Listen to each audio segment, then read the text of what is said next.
છું માનસી સોની, સમાચાર ગાંધીનગરથી। જો વિધાનસભામાંથી કોંગ્રેસના ધારાસભ્યોને સસ્પેન્ડ કરવામાં આવ્યા છે। જી હા, ગૃહમાં ભારે હંગામો કરતા કોંગ્રેસના ધારાસભ્યોને એક દિવસ માટે સસ્પેન્ડ કરાયા છે।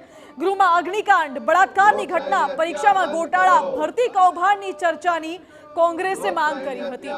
જો કે અયોગ્ય વર્તનના કારણે વિપક્ષના ધારાસભ્યોને એક દિવસ માટે સસ્પેન્ડ કરવામાં આવ્યા છે। પ્રધાન ઋષિકેશ પટેલે સસ્પેન્ડ કરવા માટેની દરખાસ્ત મૂકી। વિધાનસભા અધ્યક્ષે કોંગ્રેસના ધારાસભ્યોને સસ્પેન્ડ કર્યા છે। અગાઉ વિધાનસભા ગૃહમાંથી કોંગ્રેસે વોકઆઉટ પણ કર્યું હતું અને ટૂંકી મુદતના પ્રશ્નો મુદ્દે કોંગ્રેસે નારાજગી પણ અગાઉ દર્શાવી હતી। ટૂંકી મુદતમાં માત્ર 2 જ પ્રશ્નો દાખલ કરવા મુદ્દે વિપક્ષની નારાજગી વ્યક્ત કરવામાં આવી હતી। કોંગ્રેસના 12 પ્રશ્નોમાંથી એક પણ પ્રશ્ન ન લેવાયો હોવાનો કોંગ્રેસનો આક્ષેપ હતો। સરકાર ચર્ચાથી ભાગતી હોવાનો પણ કોંગ્રેસનો આક્ષેપ। તો સરકાર પોતાનો ગેરવહીવટ છુપાવવા માંગે છે તેવું અમિત ચાવડાએ કહ્યું।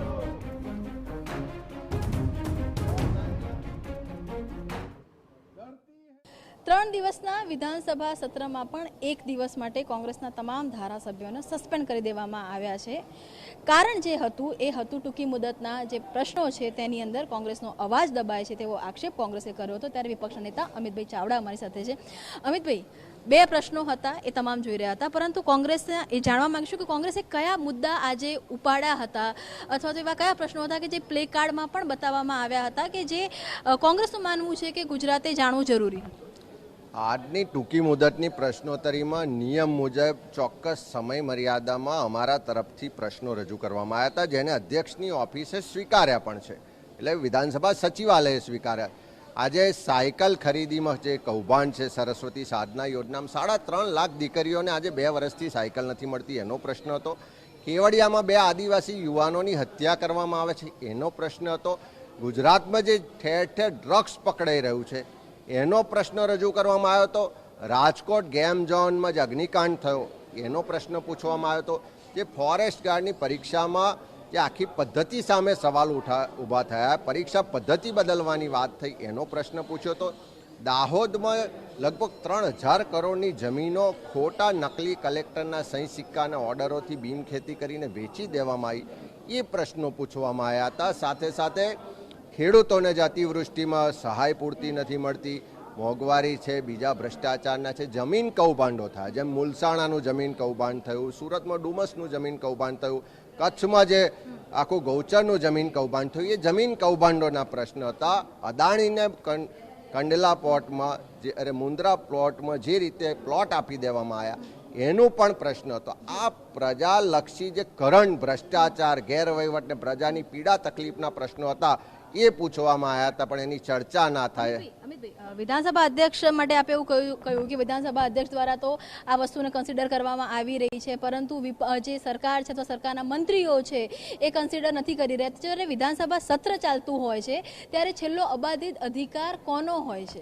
ટૂંકી મુદતના પ્રશ્નોમાં જોગવાઈ એવી છે કે અધ્યક્ષની સચિવાલયમાં દાખલ કરવામાં આવે છે, જે તે મંત્રીને મોકલવામાં આવે। જો નિયમ મુજબ ના હોય તો સચિવાલય જ એને રદ કરે છે, પણ અમારા પ્રશ્નો તો નિયમ મુજબ ના હતા, સચિવાલયે દાખલ કર્યા અને જે તે મંત્રીને મોકલવામાં આવે છે।